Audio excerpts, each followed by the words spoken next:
Good morning! So wala ka man tayo travel karon, humana gyud amo ang travel and murag pipila gyud kasi mana wala tay kaon og gulay. So nakakaon man tuod pero lahira gyud paglutong bahay kanang atuang niluto ba. So for today's vlog magluto ta og alaw-oy. Okay di ako ma-miss every time nga mag-travel ko kay dili ko kaluto. Mahilig magud ko magluto, mahilig ko sa pagkaon and labi na sa mga gulay. Mahilig jud ko mukaon og gulay. Travel pa lang mi pauli gaw na ako kung say lutoon kaysa mo ang travel manggod murag ang madali-dali og kaon like kanang mga chicken sa fast food and daghan man pug mga karinderya pero lahira gyud pagka nabitaw ato ang niluto. So mo to sayo kay mi sa palengke ganiha para makapalit og gulay nga ako ang lutoon. Saksak sinagol na nila mga gulay nga basta kay pwede ilaw-oy isagol-sagol ra okay na kaayo. Kay pag nanagit sa imuhang system ba nga mahilig ka sa gulay magpangita jud ka kay dili gyud ako carry ka na bitong permente karne, permente ka ng mga oily foods, dili kay kuana. Ang ako jud is kana na mga sabaw, law-oy or sinabaw na isda nga na gyud ako ang hilig. Kanay lagi makasuroy tag palengke nya bisag unsa to makit-an lami kay panglutuon. Sumo to ni palitan na sa miyog isda para pang subak aning gulay. Kailain mo pud kay og gulay subak ni.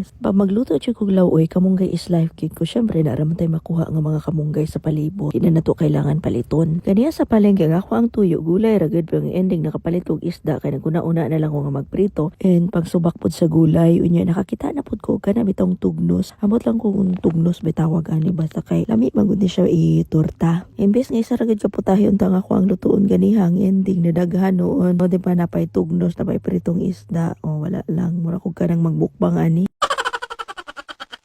Ingani jud ko pag gusto na ko mukaon ay wala jud makapugong basta kay unsa ko ang gusto lutuon. Lutuon gyud na.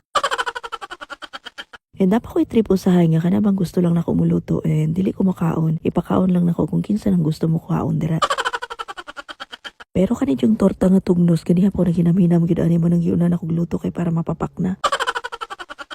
Bitaw HRM ko HRM graduate ko, 'di ba? Pag ingon nila HRM how daw muluto pero kinumdum ko mo koy natuna na tong HRM ko sa una kay wa man koy buot. Dampot lang og naminaw bako ato sa akong maestra. Unyang ending way nabalaan kay sige ragtabi, pero man ako katabian gud sa una.